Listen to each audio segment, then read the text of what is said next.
Коллеги, спасибо большое. Добрый день. Thank you very much, colleagues. Good afternoon. I'm very happy to welcome you to this press conference by the Central Bank Chairman Elvira Nabiullina. As always, we'll start with a statement by the Chairman following the results of the Board of Directors meeting. Good afternoon, dear colleagues. In the past few months, we have seen substantially changed external conditions, triggering a strengthening in inflation risks. In an effort to curb the impact of these factors on price and financial stability, the Bank of Russia has made two decisions today. First, the Bank of Russia Board of Directors decided to raise the key rate by 0.25 percentage points to 7.5% per annum in order to check inflation risks. I refer to the risks of mounting inflation and inflation expectations in response to exchange rate volatility. We should also keep in mind the forthcoming VAT rise. Moving forward, we will look into how feasible a further increase in the key rate will be, taking into account inflation movements and economic performance against the forecast, as well as external environment-side risks and financial markets response. The second decision is intended to stabilize the financial market. We have decided that foreign exchange purchases in the domestic market, currently being made as part of the fiscal rule, will be suspended through the end of the year.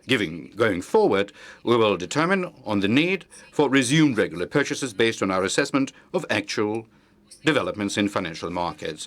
Once such regular purchases have resumed, we will explore the option of relaunching this year's postponed foreign exchange purchases. Having said this, the start of regular purchases may not necessarily be concurrent with the relaunch of deferred purchases. We estimate that the deferred purchases may take longer than 1 year to follow through. The suspension of purchases will undoubtedly affect the balance of payments and exchange rate dynamics.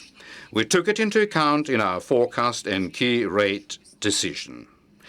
The present oil prices are set to take current account revenue to roughly 30 billion before the end of the year, which is double the amount of anticipated external debt payments, which is 15 billion. That said, at least a half of them are highly likely to be refinanced. Thus, we enjoy the solid safety margin of our current account.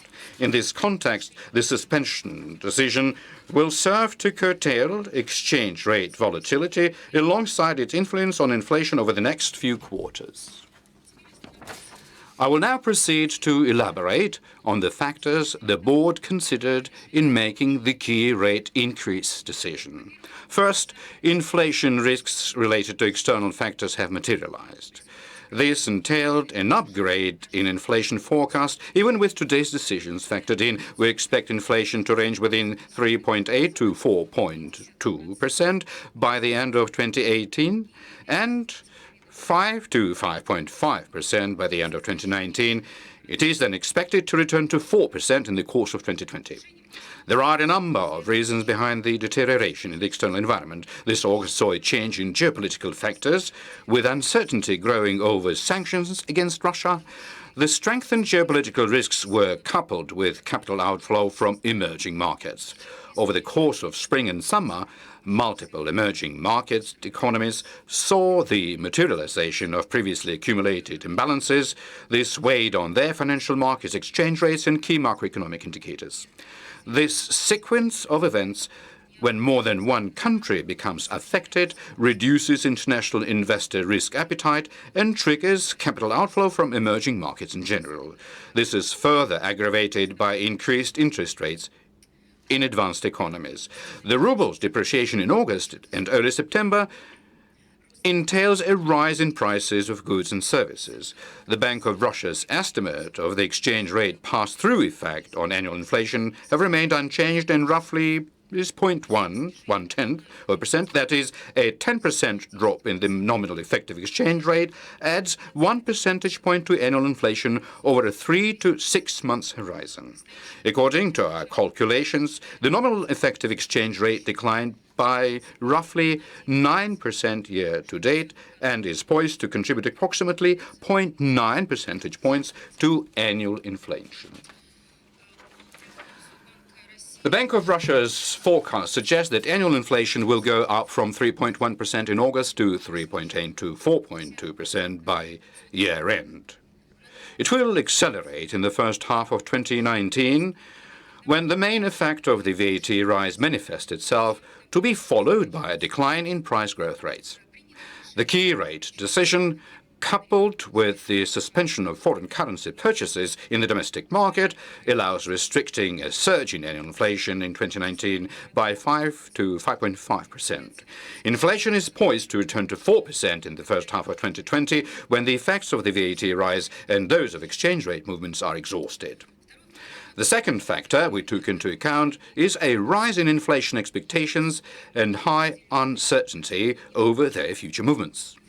Household inflation expectations surged in May and remained elevated throughout summer months, while those of businesses continued to mount. The ruble's depreciation, seen in August, may push inflation expectations further upwards.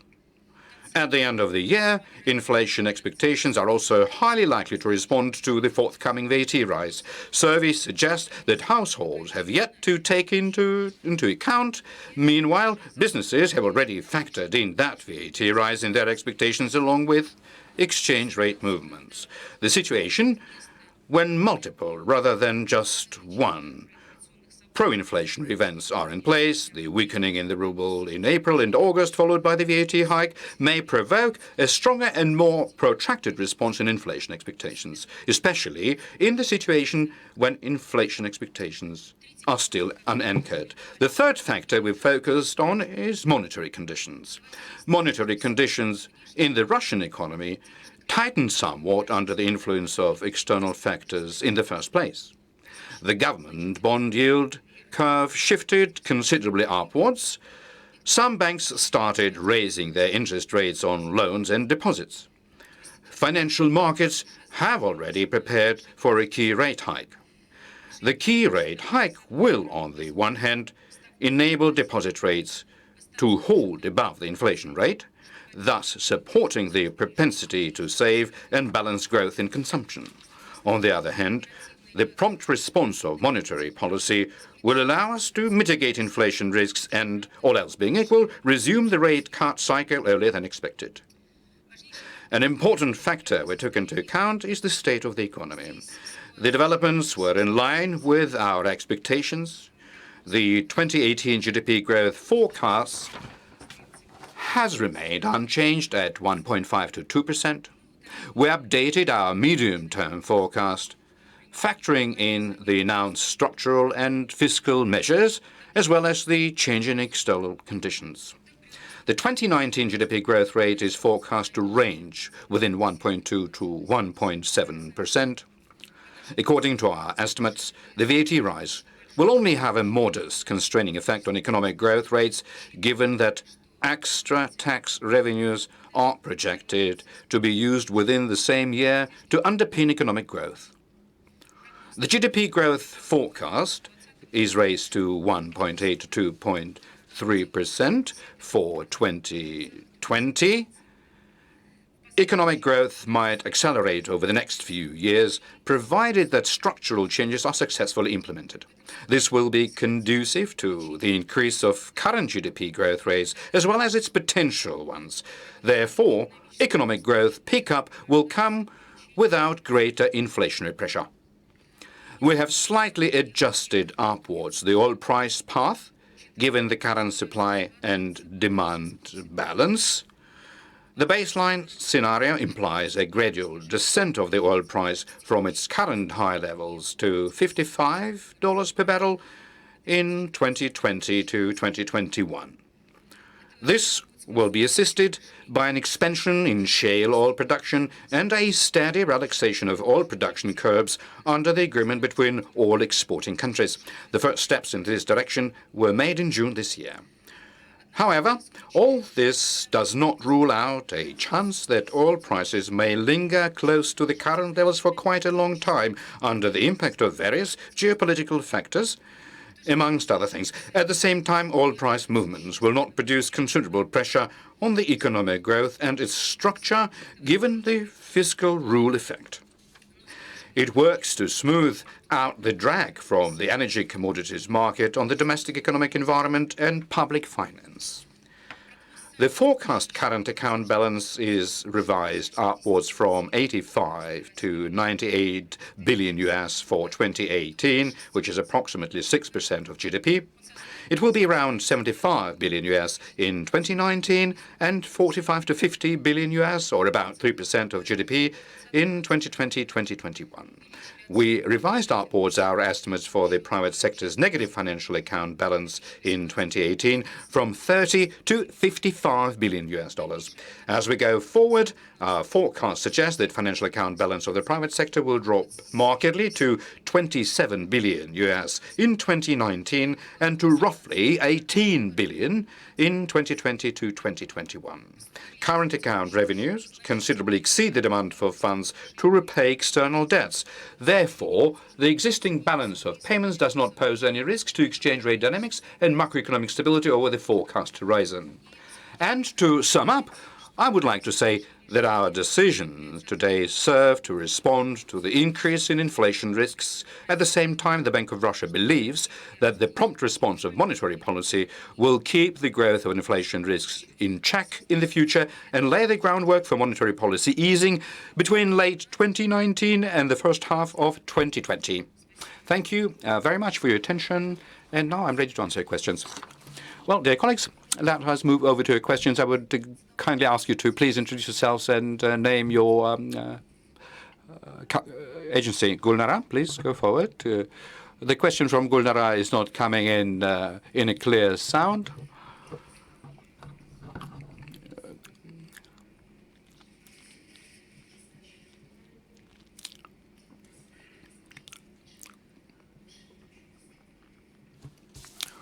So,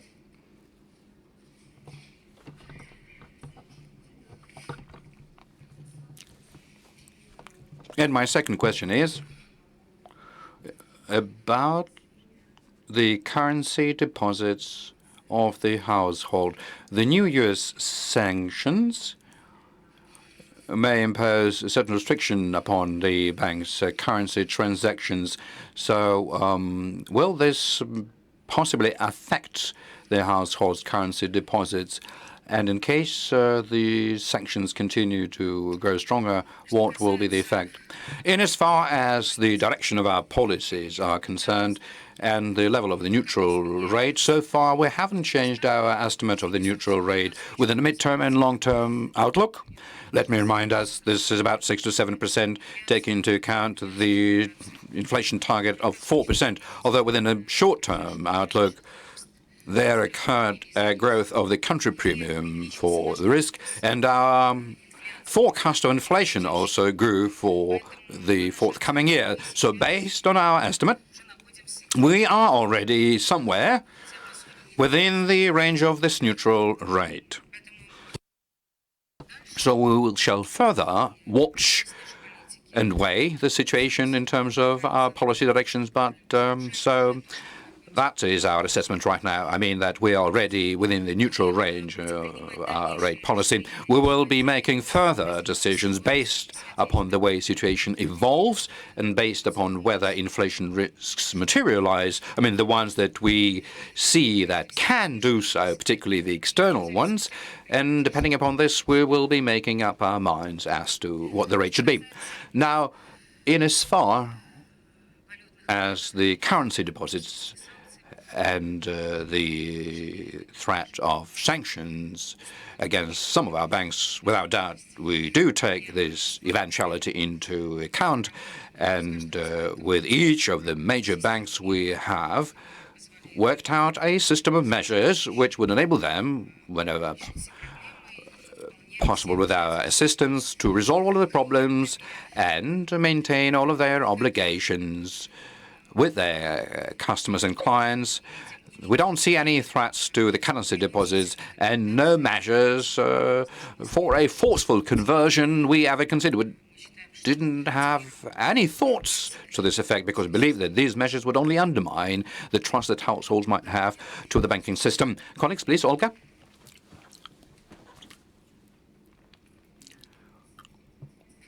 If I may raise several questions.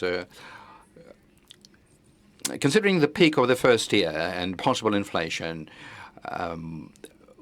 That is my first question. And the second question, could you possibly give us your assessment of the currency liquidity in the market? You commented, but will the Bank of Russia be able to return the currency repo this year?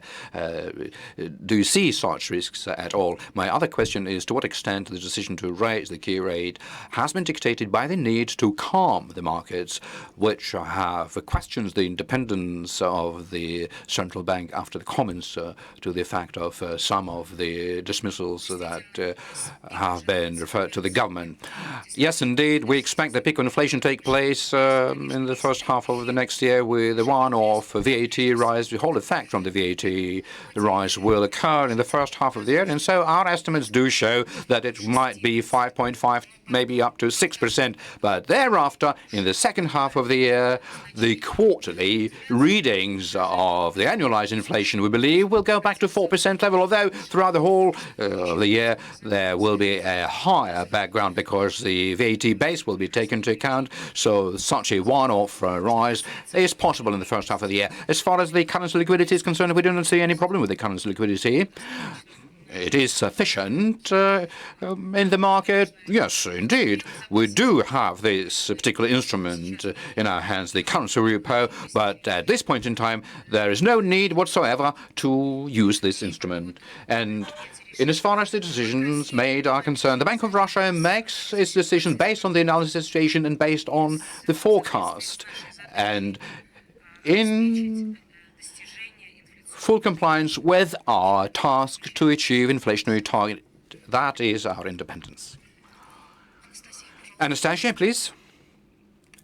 Good afternoon, Elvira Nabiullina. Have you already estimated the outflow of non-resident funds from the government bond markets in terms of the volatility that we saw in the beginning of August, how strongly it has gone down and how strong the effect of it was upon the depreciation of the ruble.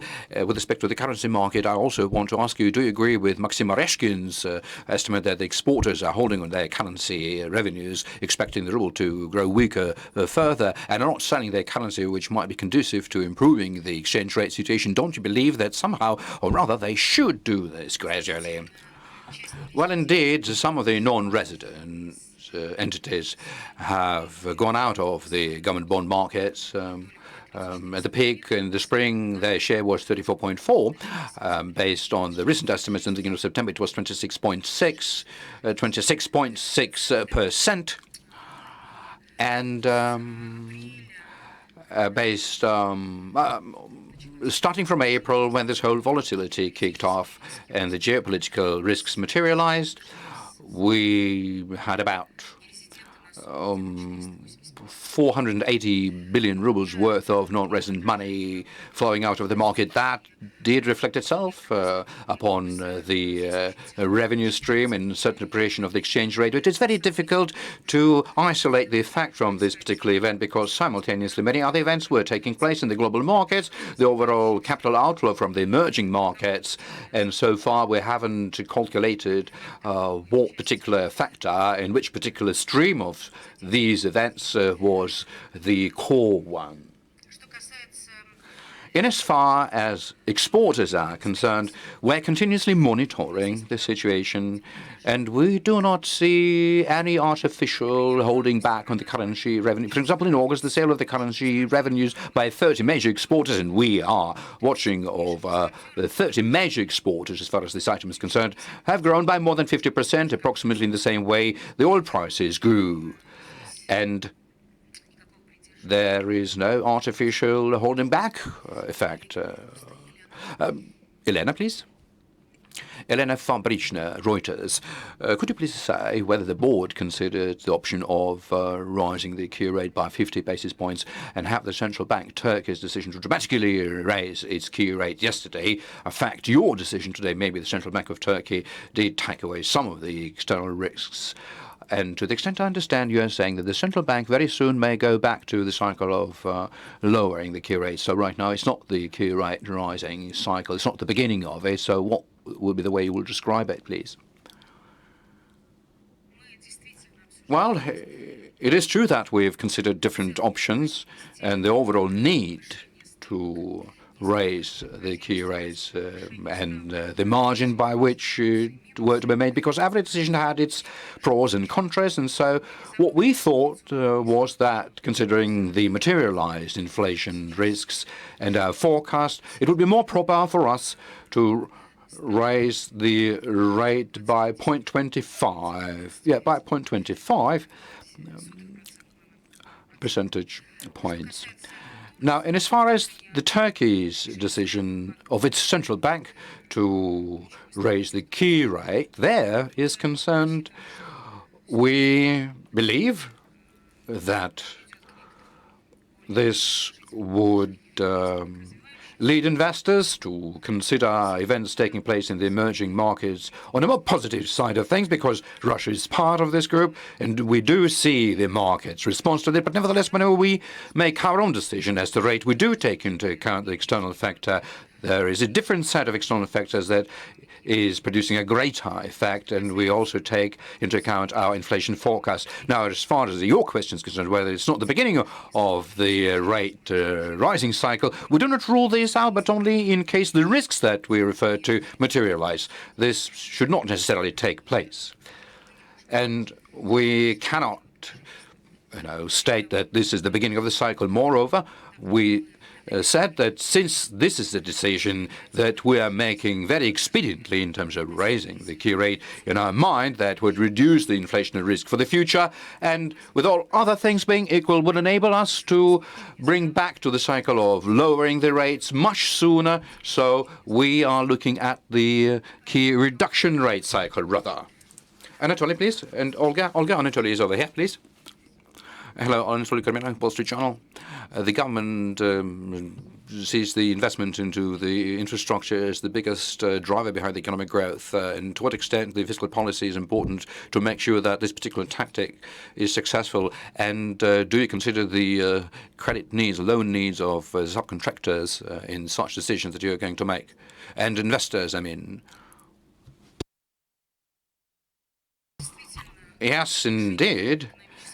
Growing rates of economic growth is related to the need to grow investments into the infrastructural project. This is quite obvious. And in order for the investments into infrastructure projects were not coming only from the government and out of the government resources, because although we expect this particular investment growth and it is supported by necessary resources, but there is also a possibility for private investors to participate in such investment project. In our mind, our fiscal policy, which is aimed at supporting a stably low inflation, raises the level of predictability and estimatability of such long-term projects, amongst others, for the kind of private investors who are eager to invest into infrastructure, developing systemic foundation for long money to appear in the economy, because investment in infrastructure is about long-term investments, and that is our fundamental priority in what we do. Without doubt, we are very well aware that the lending needs that investors might have should be taken into account this way. Yes, dear colleagues, Michael. Good afternoon, Mikhail Tegin, Newsroom. Elvira Sahibzadovna, you mentioned that you have worked out a system of measures with the banks which enables them, whenever possible, with your help, I mean the central bank, to solve the problems and act on all of their commitments with the depositors. Could you be more specific as to what kind of measures these are, and are there any regulatory easing expected, like was the case with the sanctions back in 2014? Well, the first thing that I would like to mention, that in case of an unfavorable kind of a development, we will certainly provide an all-out support for our banks, because we've got the instruments, we've got the resources for that, and depending upon what kind of structure of transactions will be affected, we have achieved an understanding of what kind of consequences there might be. Some restrictions are going to be imposed, because unfortunately we already have banks which fell subject to such restrictions, and we understand the way the sanctions may work. Of course, there may be certain easings. We do not rule out that we might provide for a regulatory easing, like the case was in 2014. So, here the banks and us are preparing ourselves for a possible unfavorable development. Colleagues, please, Marie. Good afternoon, Marie Mistrapian, TASS agency. In Iran, you previously stated that the central bank doesn't see any problem for the U.S. authorities to impose any sanctions on the Russian sovereign debt. Does the central bank continue to believe that in case such sanctions are imposed and these kind of papers are going to be sold out in mass, the local Russian market will be able to digest all of these volumes? We do not see big problems related to such a restriction being introduced and its effect over the financial system and the economy, because our sovereign debt is very low. Even if you take a look at the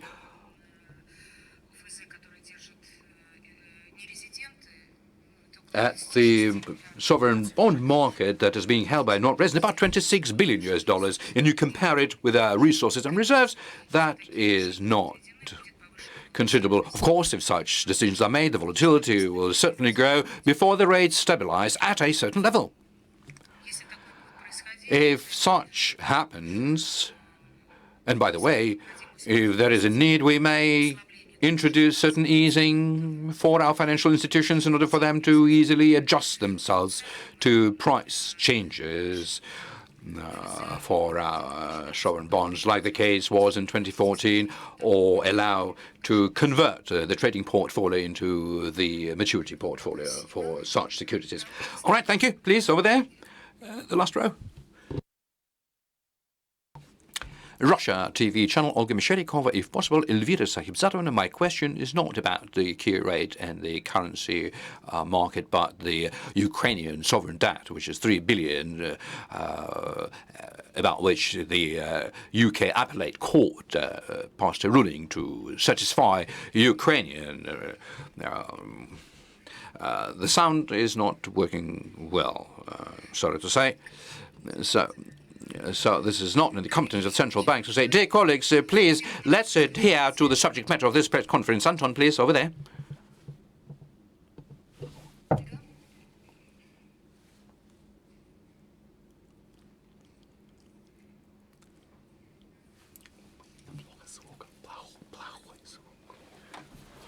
Плохой звук микрофона. Вопросы идет. Я не слышу, что плохо очень звучит. And so there was a proposal made to, so respectfully my question is, can central bank delay these demands or follow the path of easing of such demands and claims? And my second question, have there been any triggering for any sanctions, or this could be some sort of a different decision, because one of the rating agencies, I think it was Fitch Ratings, who stated that against 75 rubles to a dollar, the central bank will reach a critical level and will have to undertake certain measures. So what kind of measures those might be? Do you mean a trigger for what? For capital adequacy, within the banking regulation area, I understand. And my second question, today, an interview, Kostin's interview, was published, which had various ideas about liberalization. So what do you think about them? And my next question is, concerning the possibility of having V2B and Sberbank being put into the sanction list, and these are the banks which raise the household deposits, currency deposits, and business deposits, to what extent that might threaten financial stability, considering possible risks flowing from it? Oh, well, quite a few questions. Let me try and answer them. In as far as the capital requirements are concerned, we are aiming for, and our priority is to increase the resilience and the stability of the financial systems. We're introducing various standards like the capital buffers, not because Basel III demands it, but because it is necessary for a better protection of the bank's depositors and lenders, because our banks must be capitalized well. So under the pretext of sanctions or something else, we do not want to ease the regulatory requirements, because the sanctions is not the reason for our banks to be less financially stable. Undoubtedly, if some external events may unfold, abrupt and dramatic ones which may affect the banking stability. As a temporary measure, we may come up with an easing, but that would be temporary in nature. It was exactly what we did back in 2014, and this policy proved its effectiveness because we gave time to the banks to adjust themselves to the new external conditions which may affect their balances.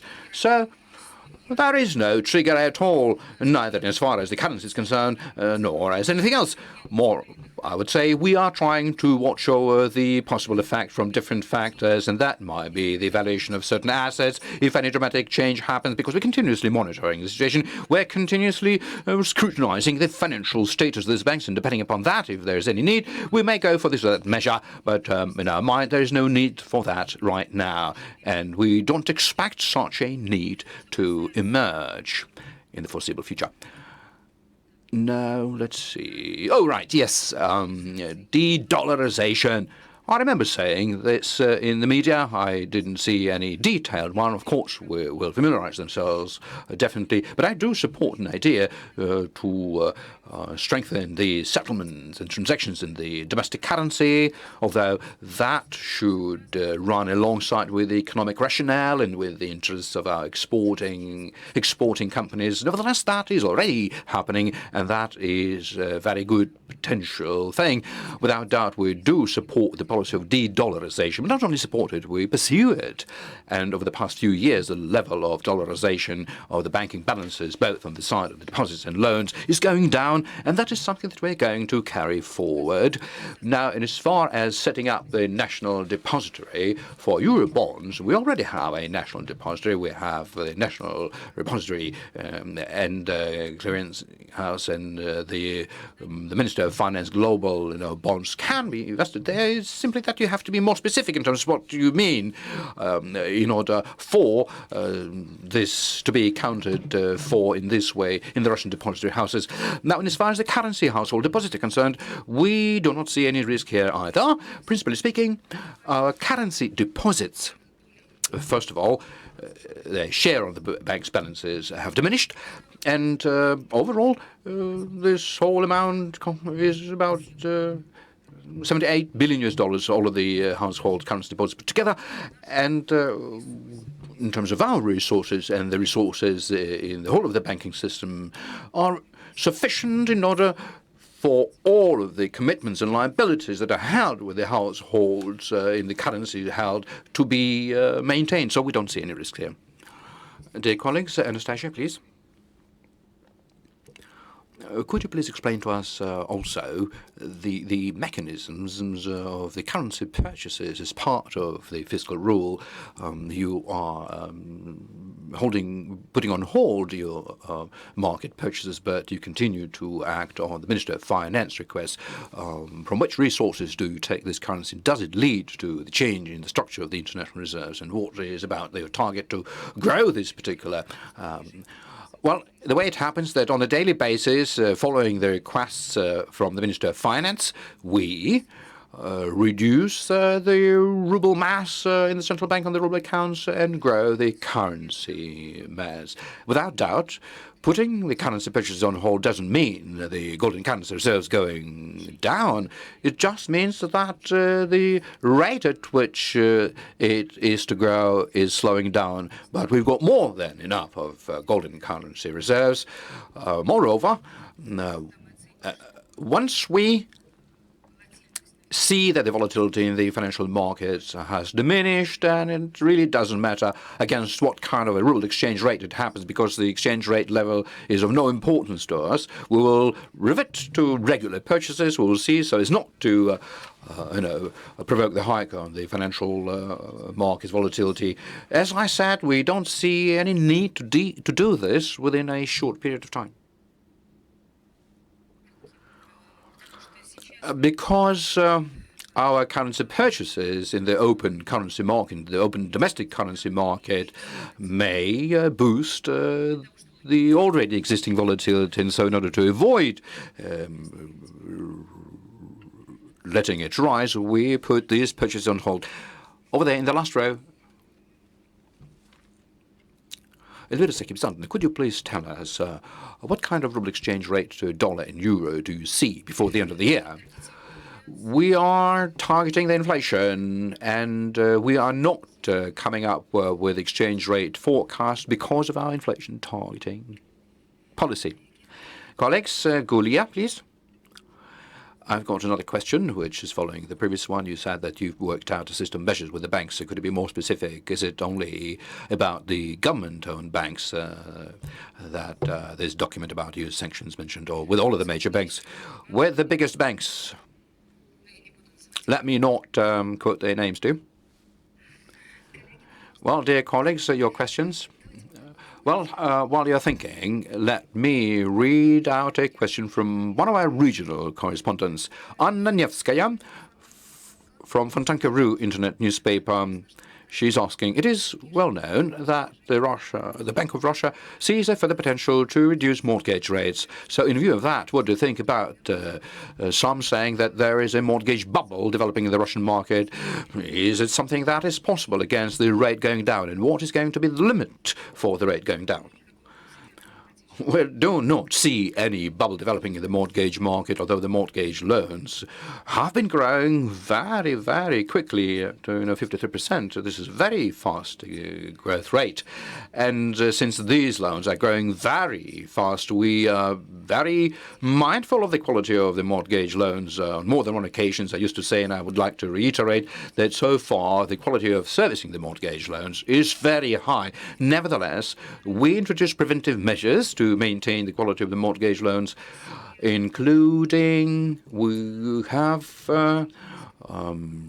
reconsidered upwards the risk ratio for the mortgage loans with a low original payment, less than 20%, in order for the banks to be more incentivized to come up with better quality mortgage offerings. Now, the reduction of the mortgage loan rates, we believe, promotes the kind of a fiscal policy which is aimed at targeting inflation, not only for one-off low point in inflation, but when the market players will completely trust us that the inflation rate will remain under control and shall remain low for the duration of a mortgage loan. So the policy of the inflationary targeting and supporting the low levels of inflation would incentivize better mortgage loan markets. So we do see perspectives for better growth. And as the inflation goes back to our target levels, we think that